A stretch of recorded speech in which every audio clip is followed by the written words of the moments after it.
Vos prieš mėnesį filmuodami šioje vietoje pasakojame, kaip sparčiai keičiasi viena pagrindinių miesto arterijų – Minijos gatvė.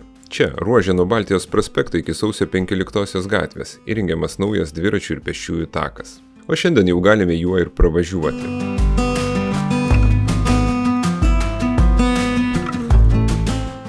Tiesa, kol kas tai labiau eksperimentinis važiavimas. Darbai dar nebaigti. Vis dėlto jau dabar akivaizdu, kad šis takas taps svarbia jungtimi miesto dviračių tinkle. Jis sujungs skirtingas Klaipėdos dalis ir sudarys patogesnės sąlygas kasdieniam judėjimui be automobilio. Darbai vykdomi etapais, o dalis jų jau artėja prie pabaigos.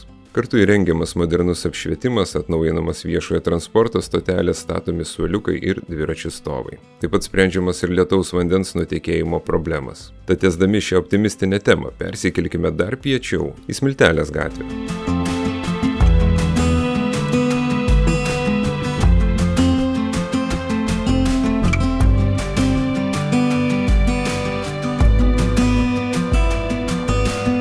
Čia taip pat vyksta svarbus pokyčiai, kurie dar labiau pagerins dviratininkų judėjimo sąlygas mieste. Smiltelės gatvėje darbai jau matomi plika akimi. Vienoje pusėje nuardyti seni šaligatviai. Tai aiškus ženklas, kad infrastruktūra čia kuriama iš pagrindų. Vietoje senų takų bus įrengti nauji, atskiri pėsčių ir dviračių takai, užtikrinantis didesnį saugumą ir patogumą. Kaip ir Minijos gatvėje, čia bus įrengtas modernus apšvietimas, atnaujintos perėjos, pasirūpinta lietaus vandens nuvedimu.